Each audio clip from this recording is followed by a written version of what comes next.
주님은 나의 자랑입니다라는 제목으로 하나님 말씀 함께 나누겠습니다. 우리는 열심히 예수 믿고 부지런히 봉사하면 더 이상 우리의 삶에 어려움이 없을 거라고 생각합니다. 하나님께서 좋은 길, 평탄한 길, 성공하는 길을 주실 거라고 생각하죠. 하나님께서 주시는 복을 우리가 세상 복처럼 생각하는 것입니다. 평안하고 힘들지 않고 아프지 않고 빨리 되고 잘 되고 이렇게만 복을 생각하니까 어려운 일을 만날 때마다 마음이 먼저 무너지는 것입니다. 고난이 오면 마치 안 돼야 할 일이 된 것처럼, 마치 일어나지 않아야 할 일들이 일어난 것처럼 생각을 합니다. 그래서 작은 시험에도 넘어지고 작은 고난에도 실족합니다. 은혜롭게 잘 살다가도 사람의 말 한마디에 넘어지고, 상황에 넘어지고, 돈 몇 푼에 넘어지고, 외롭다고 넘어지고, 힘들다고 넘어지고, 조금만 어려움이어도 족족이 넘어집니다. 그러면 하나님께서 우리에게 당신의 뜻을 가르쳐 주실 수가 없습니다. 하나님의 일에는 반드시 십자가가 있고 희생이 있고 헌신이 있어서 고난이 따라올 수밖에 없는데, 평안한 길, 잘 되는 길, 고생 안 하는 길, 실패 안 하는 길, 이런 길만 가르쳐 달라고 하니까 하나님도 답답하고 우리도 답답한 것입니다. 하나님이 말씀하셔도 답이 있기 때문에 안 들리는 것입니다. 하나님이 우리를 마음대로 그래서 이끄실 수가 없는 것입니다. 그러나 시험이 찾아올 때 도망가지 않고 믿음으로 이겨보려고 할 때 우리의 믿음이 확 성장합니다. 주께 순종하려고 할 때 하나님의 길이 열리고 보이기 시작합니다. 오늘 사도 바울의 삶이 그렇습니다. 바울과 바나바가 비시디아 안디옥에서 복음을 전했습니다. 바울이 전한 복음을 듣고 생각지도 못한 사람들이 예수를 믿게 되었습니다. 그러나 그곳에 있는 유대인들로 인해 박해를 받고 쫓겨나게 되었어요. 그래서 비시디아 안디옥을 떠나서 이고니온이라는 도시로 건너가서 복음을 전했습니다. 그런데 이것도 상황이 비시디아 안디옥과 비슷한 겁니다. 복음을 듣고 믿는 무리들도 있었지만 반대하는 무리들이 만만치 않았습니다. 2절에 보면요, 악감을 품었다고 합니다. 5절에는 두 사도를 모욕하고 돌로 치려고 했다고 해요. 핍박의 강도, 박해의 강도가 어떻죠? 점점 세지는 것입니다. 점점 약해진 게 아니라 점점 세지는 거예요. 그래서 6절에 보니까요, 그들이 알고 도망하여 이렇게 표현합니다. 복음을 전하는데 도망쳤대요. 주의 일을 하는데 쫓겨났대요. 여러분, 표현이 좀 그렇지 않습니까?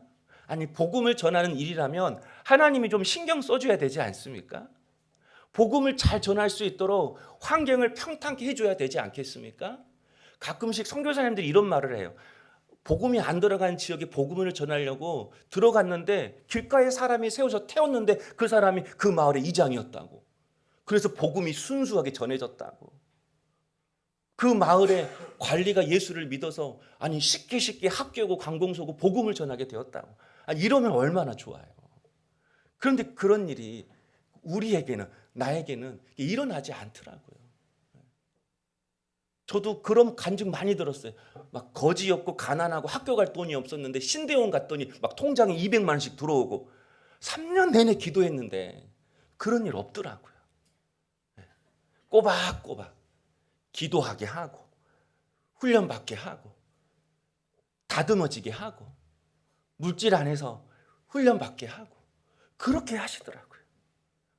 여러분, 하나님이 신경 써주셔야 되는데 그냥 내버려 두시는 것 같아요.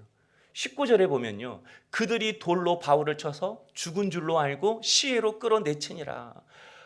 박해가 하도 심해서 이고니온에서 누스드라로 도망을 갔는데 거기서는 돌에 진짜 맞아서 죽을 뻔했다잖아요. 얼마나 많은 돌을 맞았던지 바울이 죽은 줄로 알고 사람들이 바울을 시내로 끌어냈대요. 완전히 의식을 잃은 거죠.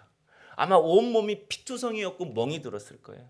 그런데 20절에 보면요, 이튿날 바나바와 함께 더베로 가서, 이 루스드라에서 더베는요 100km 떨어진 곳입니다. 그런데 그 다음날 일어나서 더베로 간 거예요. 그리고 복음을 전한 거예요. 여러분, 복음을 전하다가 죽을 뻔했는데 어떻게 다시 전도할 마음이 생기는 것입니까? 어떻게 고난을 이겨내고 순종할 마음이 바울에게 생기느냐, 이 말인 것입니다. 3절에 그 답이 있습니다. 두 사도가 오래 있어 주를 힘입어 주를 힘입어 담대히 말하니 주께서 힘을 주셨기 때문에 그 힘을 입었기 때문에 사람들이 악감을 품고 욕을 하고도 쫓아내고 돌에 맞아도 담대하게 복음을 전할 수 있었다라는 거예요. 성도 여러분, 사람에게는 한계가 있습니다. 능력의 한계가 있고 의지의 한계가 있고 감정의 한계가 있습니다. 우리가 의지를 가지고 얼마나 많은 일을 해보려고 했습니까? 그렇게 사람 하나 바꾸어 보려고 해도 여러분 내 몸무게 하나 바꾸지 못하지 않습니까?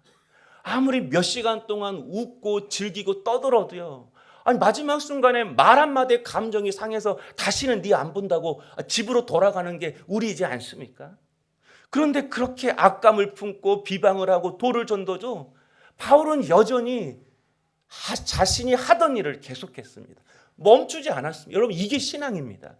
이게 믿음인 것입니다. 멈추지 않은 것, keep going, 계속하는 것, never stop, 멈추지 않고 주의 길을 계속 걸어가는 것.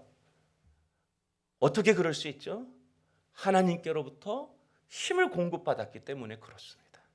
주님의 힘을 힘입으면 되는 것입니다. 그래서 중요한 것이 하나님과의 관계입니다. 하나님과의 연결입니다. 여러분 3절을 다시 보면요, 두 사도가 오래 있어 주를 힘입어라고 말씀합니다. 주님의 힘을 입는 방법이 무엇이죠? 여기 보면요, 오래 있어라는 단어가 나옵니다. 이 말은 단지 이고니온에 오래 있었다 이런 뜻만이 있는 것이 아닙니다. 오래 머무는 동안 하나님과 오랫동안 연결되었다, 오랫동안 하나님과 접속되었다, 그런 뜻이잖아요. 그런 의미에서 여러분, 하나님과 연결될 때 강할 수 있습니다. 하나님과 접속될 때 우리가 주님의 힘을 받을 수가 있는 것입니다. 그래서 성경을 보면 주님과 우리의 관계를 포도나무와 가지로 비유합니다. 여러분, 가지가 살아남는 방법, 열매 받는 방법 무엇이죠? 오직 하나입니다. 나무와 연결되는 것입니다. 나무와 붙어 있는 것입니다. 제 아무리 가지가 멋있고 빛나고 길고 쭉쭉 뻗고 잎이 무성해도 살아있고 열매 맺는 방법은 붙어 있는 것밖에 없습니다. 그래야 메마르지 않고 그래야 살 수 있습니다. 생명의 근원과 연결되니까, 생명의 근원과 능력의 근원과 접속이 되니까 여러분 저 가지 끝에서도 열매가 맺는 것입니다. 저 높은 나무 꼭대기에서도 잎이 무성해지는 것입니다. 혹시 내 삶이 요즘 메말라가는 느낌을 받지 않습니까? 은혜가 사라지는 느낌을 받지 않습니까? 교회 탓하지 마세요. 생명의 근원, 능력의 근원이신 하나님과 여러분이 연결되어 있지 않기 때문에 그렇습니다. 여러분, 전자제품을 보십시오. 아무리 비싼 세탁기, 냉장고, TV, 에어컨이라 할지라도 전기와 연결되지 않으면 아무 소용없습니다. 그래서 우리의 문제는 접속이 문제입니다. 성령의 능력이 그런 거잖아요. 성령의 능력이 성도에게 없으면 아무것도 아니에요. 교회도 성령의 능력 없으면 아무것도 아니에요. 예배가 힘으로 잃고요, 선교가 사라지고요, 기도가 사라지고요, 전도가 사라지는 거예요. 여러분, 한 주간 집에 전기 안 들어와 보세요. 캄캄해요. 설거지고 냉장고고 빨래고 집이고 아마 난장판이 될 것입니다. 여러분, 집에 물이 한 주간 동안만 안 나와 보세요. 아파트도 물탱크 청소한다고 하루 종일 물 안 나올 때 있잖아요. 근데 일주일 안 나와 보세요. 씻는 거? 그건 쉬운 거죠. 화장실 생각만 해도 끔찍합니다. 우리 동북댐 물 단수된다고 했잖아요. 제일 먼저 무슨 걱정들을 한지 아세요? 화장실 걱정이에요. 화장실. 우리 영혼도 마찬가지입니다. 하나님과 교제가 끊어지면, 하나님과 연결이 끊어지면 내 안에 영적인 오물이 쌓입니다. 감정의 쓰레기, 죄송합니다, 생각의 똥들이 차곡차곡 쌓여지는 거예요. 그래서 생각에서 냄새가 나고 감정에서 냄새가 나는 거예요. 여러분, 전기가 안 들어오서 성령의 빛이 내게 안 비치면요, 그냥 인간의 눈으로만 보고 사는 거예요. 인간의 눈은요, 육적인 것만 보여요. 영적인 것 절대 못 봅니다. 사람의 마음 속에 있는 것, 생각 속에 있는 것, 내 생각, 내 마음도 분별하지 못해요. 그래서 성령의 조명이라 그러잖아요. 일루미네이션, 성령의 빛 비추심. 하늘에서 빛을 비춰주셔야 내 생각이 비춰지고 내 마음이 비춰지는 거예요. 이게 좋은 것인지, 이게 쓰레기인 것인지, 이게 붙잡을 생각인지, 이게 마귀의 생각인지. 여러분, 하나님의 은혜가 없으면요, 인생의 목적도 잃어요.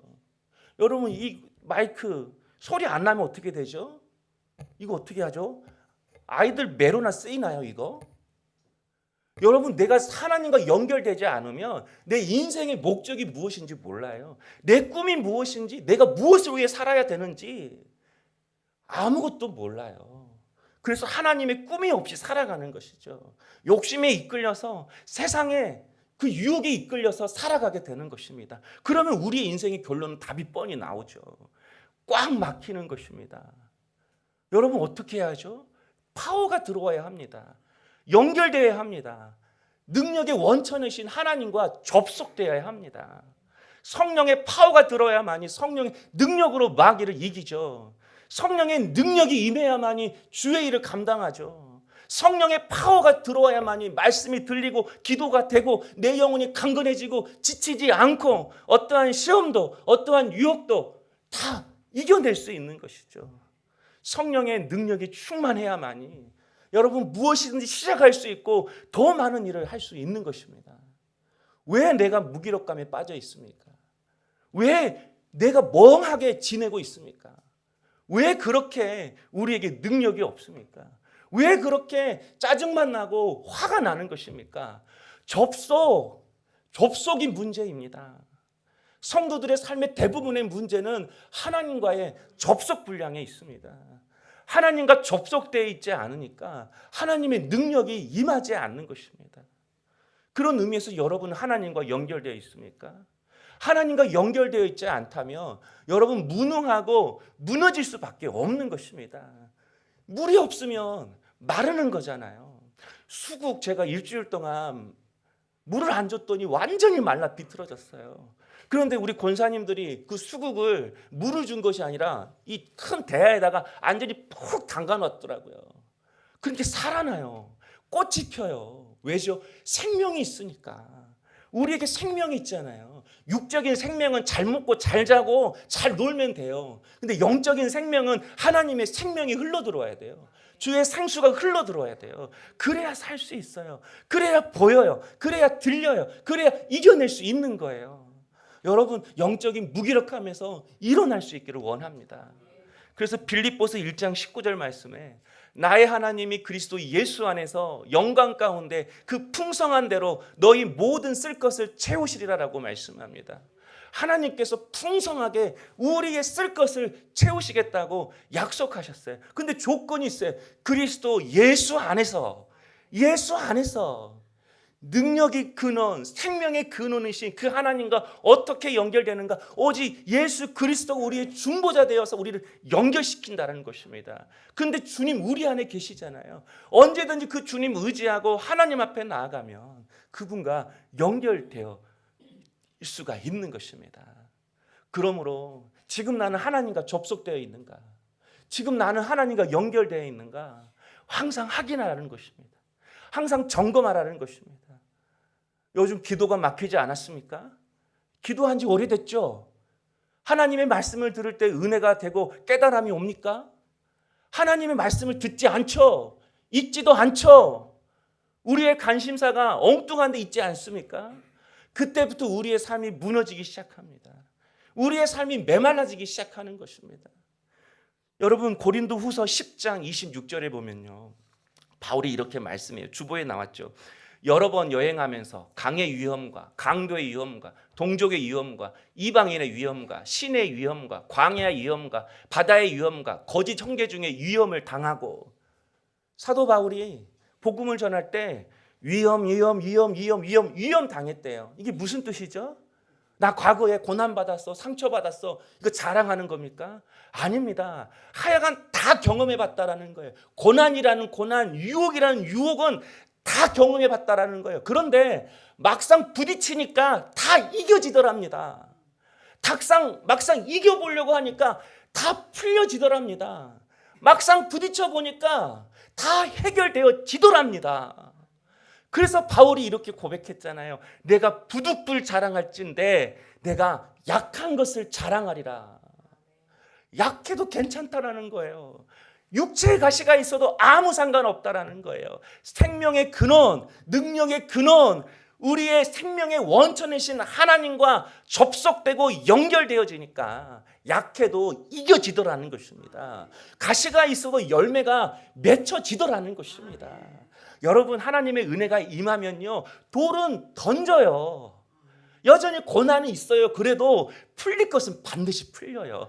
반드시 열릴 것은 열려야 되는 거예요. 하나님 그걸 우리에게 보기를 원하시는 거예요. 고난에 매몰되지 말고, 감정에 매몰되지 말고, 지금 내가 해야 할 일을 하라. 지금 열어야 할 일을 열어라. 지금 뚫어야 할 것을 뚫어라. 지금 풀어야 할 것을 풀어라. 그래서 산다. 그래야 열린다. 그래야 강해진다. 그래야 열매 맺을 수 있다. 주님 우리에게 그걸 원하시는 것입니다. 그래서 지금도 하나님 우리에게 계속해서 은혜가 우리 인생 밑바닥을 흘려보내고 있는 것입니다. 그래서 하나님과 연결될 수 있는 우리 성도님 될 수 있기를 원합니다. 오늘 접속될 수 있는 성도님 될 수 있기를 원합니다. 어떻게 접속되었는지 안 되는지 알 수 있는 거예요. 기도 안 되면 접속이 안 된 거죠, 여러분. 앉아있는데 기도가 안 돼요. 메말라요. 그럼 접속이 안 된 거죠. 말씀을 듣는데 이게 안 들려요. 졸음이 와요. 귀찮아요. 아니, 하나님의 말씀이 영의 양식인데 어떻게 이게, 여러분 밥 3일 굶을 수 있습니까? 일주일 굶을 수 있습니까? 올해 아침에 주일 한 번 먹고 일주일 동안 버틸 수 있습니까? 영이 고프지 않으면, 하나님의 마음이 궁금하지 않으면 접속이 안 된 거잖아요. 고난이 와야만이, 어떤 문제가 터져야만이 그때 우리가 아는 것입니까? 아닙니다. 우리 영적인 존재입니다. 그래서 대본에 알 수 있어요. 그렇다면 우리가 어떻게 하나님과 연결될 수 있는 것입니까? 바로 복음을 부끄러워하지 않는 것입니다. 기도도 길이고 말씀 보는 것도 길이고 여러 가지 하나님과 연결되는 길이 있는데, 오늘 말씀에서는 최고의 하나님과 접속되는 방법을 가르쳐 주고 있어요. 복음을 부끄러워하지 않는 것. 여러분, 오늘 말씀의 핵심이 사실 3절인데요. 우리 3절 다시 한번 다 같이 읽어볼까요? 시작. 두 사도가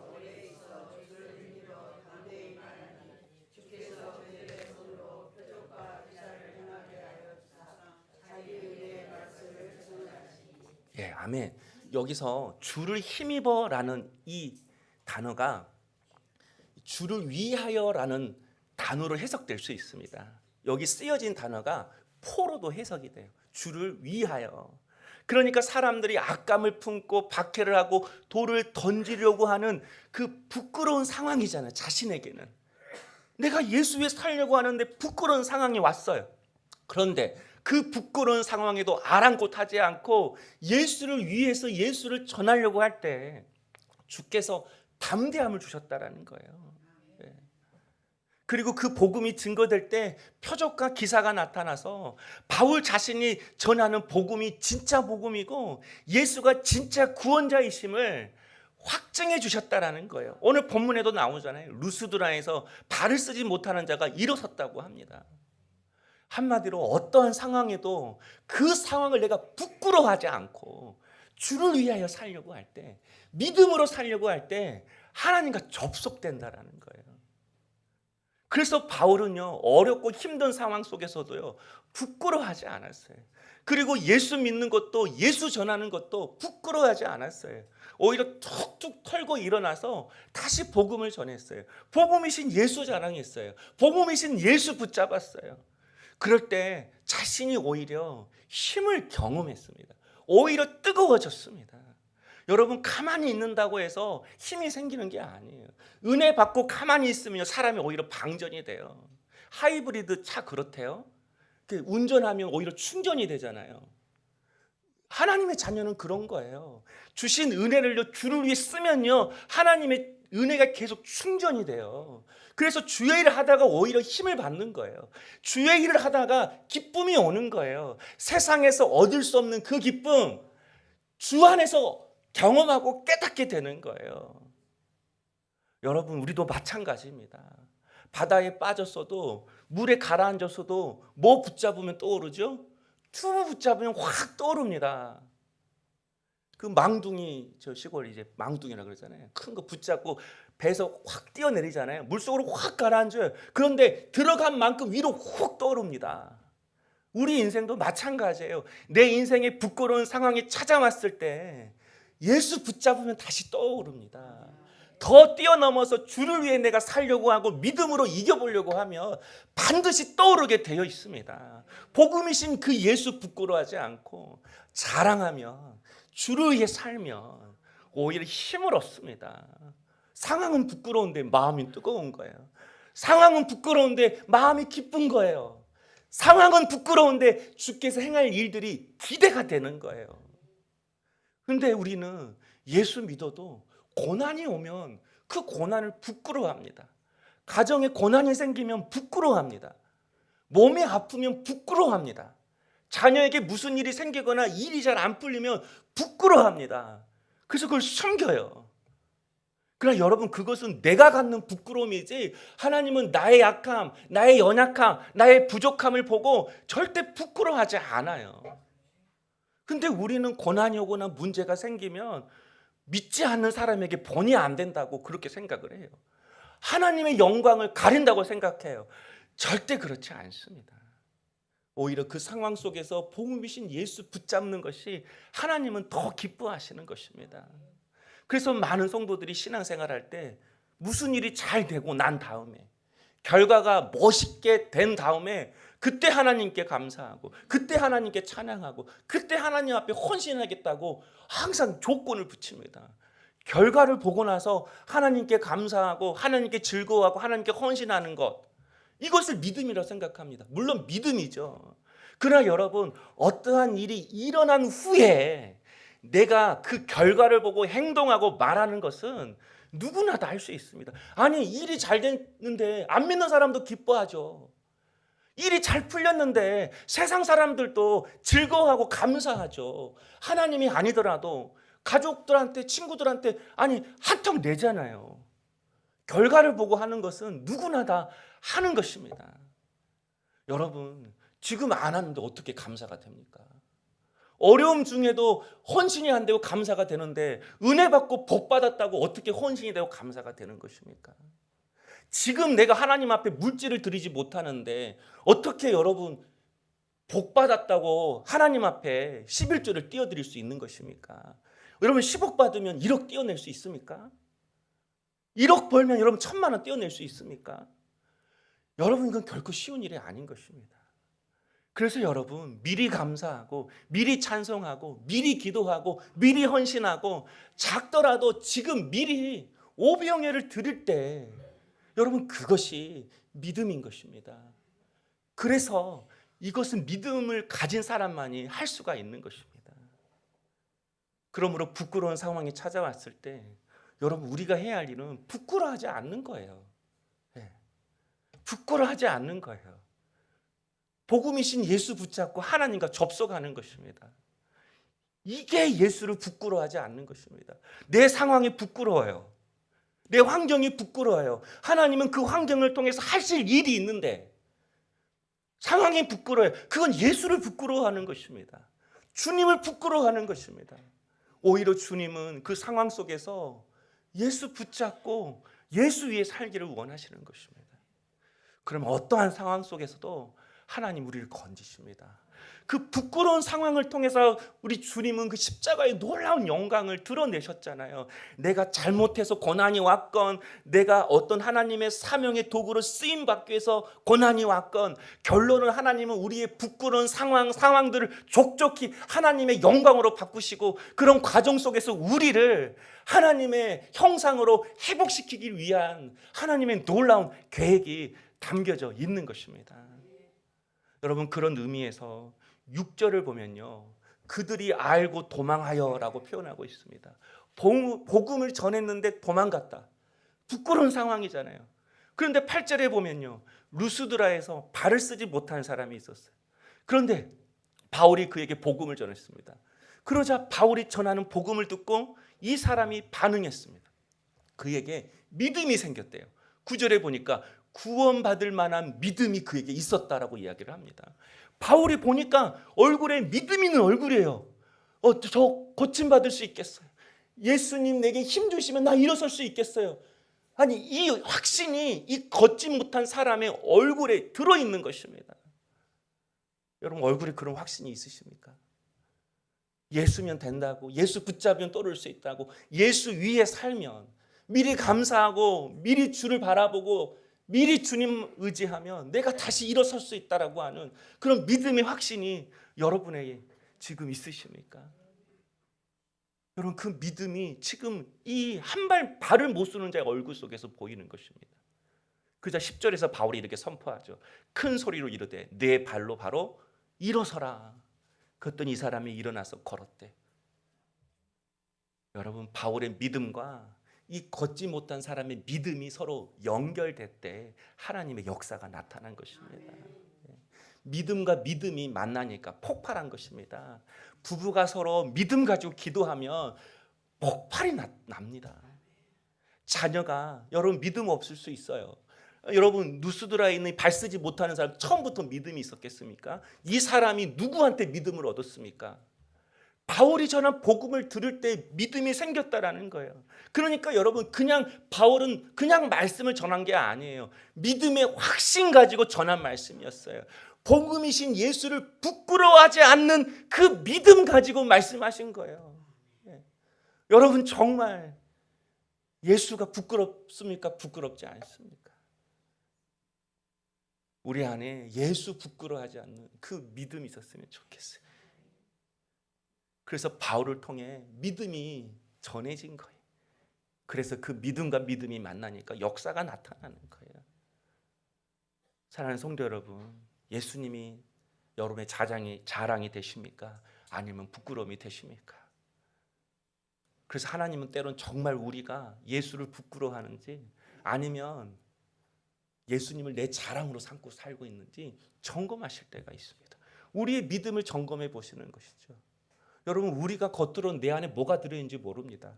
내 생각, 내 마음, 좋은 생각, 좋은 마음 내가 자꾸 품으니까 나는 항상 좋은 생각에 좋은 마음을 가져 이렇게 생각을 하죠. 잘 모릅니다. 병이 있는데 시커매요. 그러면 그 속에 뭔가 들어있어도 알지 못합니다. 그런데 이 병에 뭐가 들어있는가 아는 방법은 하나 있잖아요. 기울여 보면 아는 것입니다. 기울일 때 흘러나오는 것이 내 안에 들어있는 것입니다. 기울였는데 소주 나와요. 그 소주병이죠. 기울였는데 막걸리 나와요. 그럼 막걸리 병이죠. 기울였는데 농약 나와요. 그러면 그건 농약병이죠. 겉으로는 죽어도 모릅니다. 우리의 인생도 그래서 하나님이 한번 기울여 보시는 거예요. 그때 믿음이 충만한 사람은 믿음이 흘러나오는 것입니다. 그런데 겉으로 괜찮아도 인생이 기울어졌을 때, 재정이 기울어졌을 때, 몸이 기울어졌을 때, 가정이 기울어졌을 때 내 안에서 불신이 나오고 악이 나오고 의심이 나오면 사실 이제까지 껍데기로 신앙생활을 했다라는 거예요. 형식적으로 신앙생활을 했다라는 거예요. 그래서 바울도 한번 기울여 보시잖아요. 그렇게 믿음 좋은 바울도 한번 중간중간 점검해 보시는 거잖아요. 약하니까, 인간이니까. 루스드라에서 서지 못하는 사람 기도로 복음으로 일으켜 세웠어요. 그랬더니 모든 사람들이 바나바와 바울을 신으로 막 대접하고 칭송을 해요. 그 일이 있은 후에 19절에 보면요. 돌에 맞았어요. 죽을 뻔했어요. 제 느낌이 마치 주님께서 너 이렇게 부끄러움 당해도 나를 따를 수 있겠어? 여러분에게 묻는 거예요. 때론 네 삶이 초라해져도 여전히 나를 믿을 수 있겠어? 지금 내가 고개를 들 수 없는 그런 상황이어도 나를 위해 살 수 있겠어? 예수 믿으라고 전할 수 있겠어? 여러분 어떠십니까? 부끄러운 상황에도 예수 붙잡겠습니까? 고개 들지 못하는 상황에도 예수만이 여전히 내 희망이십니까? 20절에 그 성에 들어갔다가 바울에게 있어서 루스드라는 부끄러운 성이었어요. 그런데 돌에 맞고 의식 잃었는데 어디로 들어갔어요? 부끄러운 성으로 들어갔대요. 다시 그 성으로 들어갔대요. 부끄러운 상황 속으로 다시 들어갔대요. 사랑하는 성도 여러분, 여러분에게 부끄러운 상황이 있습니까? 부끄러운 남편이 있고 부끄러운 자녀가 있고 부끄러운 가정이 있고 내 인생이 부끄럽습니까? 여러분 결코 그렇지 않습니다. 지금 내 믿음이 부끄러운 겁니다. 그것이 우리 믿음의 상태인 것입니다. 하나님의 계획하심을 모르니까 그저 부끄럽게만 느껴지는 것입니다. 하나님의 뜻을 모르니까 그냥 상황이 원방스러운 것입니다. 그래서 지금 내 삶이 부끄럽다라는 건 예수가 부끄럽다라는 거예요. 복음이 부끄럽다라는 거예요. 주님이 하실 일을 기대하지 못한다라는 거예요. 사랑하는 성도 여러분, 부끄러운 상황 속에 다시 들어가십시오. 복음신 예수가 그 상황을 바꾸실 것입니다. 주의 영광을 드러내실 것입니다. 이번에 우리 교회 권사님이 저에게 전화를 하셔서 아버지 영접 기도를 저한테 부탁을 하셨습니다. 요양원에 계시는데 기독병원으로 와서 아침에 진료할 때 목사님 오셔서 복음을 전해달라는 거예요. 아버지가 지금 연세도 많고 몸도 편찮으시니까 걱정이 되는 거예요. 생명은 모르잖아요. 막 권사님 마음에 이 마음이 막 걱정이 되는 거예요. 예수 믿어야 하는데, 우리 아버지 예수 영접해야 되는데, 그래서 천국 가야 되는데, 그래서 저에게 전화를 하셨어요. 기독교 병원 노비 1층에서 우리 아버지 좀 만나달라고. 그래서 거기서 예수 영접할 수 있도록 복음 전해달라고, 그리고 예수 영접하면 세례식도 해달라고. 여러분, 기독교 병원 노비가 엄청 큽니다. 사람이 엄청 많습니다. 거기서 세례식 해달래요. 순간 제가 부끄러운 거예요. 그 사람 많은 데서 내가 할 수 있을까? 제가 내성적이잖아요. 근데 권사님은 더 내성적인 분이거든요. 그런 말 정말 일도 할 수 없는 그런 분이거든요. 그런데 권사님이 예수가 안 부끄러운 거예요. 복음이 안 부끄러운 거예요. 그 많은 사람들 가운데서 아버지가 세례 받는 것이 안 부끄러운 거예요. 예수가 자랑인 거예요. 예수가 능력인 거예요. 예수가 소망인 거예요. 그때 아버지의 영혼이 예수라는 주부 붙잡고 천국으로, 영원한 하나님의 나라로 떠오르는 것, 그것이 기쁨이었던 거예요. 그래서 병원에서 복음을 전하고 세례식을 했습니다. 1층 노베에서 한 건 아니고요. 4층에 기독교 병원이어서 예배당이 있더라고요. 거기서 혼자 이렇게 하셨어요. 여러분, 목사로서 최고의 영광의 순간이었습니다. 저 목사 하고 난 이후에 최고의 기쁨의 순간이었어요. 내가 이렇게 쓰임받다. 예수가 부끄럽지 않는 그 성도, 그 한 영혼이 하나님 제게 열매가 되게 해주옵소서. 우리 물된 동산의 열매가 되게 해주옵소서. 여러분, 하나님은 절대 여러분 부끄러워하지 않습니다. 여러분이 부끄러운 상황 속에 있어도 하나님은 그거 개의치 않습니다. 그걸 통하여 하실 일이 있기 때문에, 그것은 과정이기 때문에 주님은 여러분이 오히려 부끄러워하지 않는 그리스도인이 되기를 원하십니다. 부끄러운 상황 속에 오히려 들어가서 예수를 힘입고 일어서기를 원하십니다. 그 속에서 예수를 붙잡고 믿음으로 이겨내기를 원하시는 것입니다. 그러면 부끄러움을 하나님의 영광으로 바꾸십니다. 다시 한번 묻고 싶습니다. 하나님과 연결되어 있으십니까? 하나님과 접속되어 있으십니까? 능력의 원천, 생명의 원천과 접속되는 길은 오직 예수 한 분, 예수 그리스도이십니다. 오늘 또 그 예수 그리스도가 내 삶의 구원자이심을 깨닫고 그분 붙잡고 다시 일어설 수 있는 우리 성도님 될 수 있기를 원합니다. 우리 시간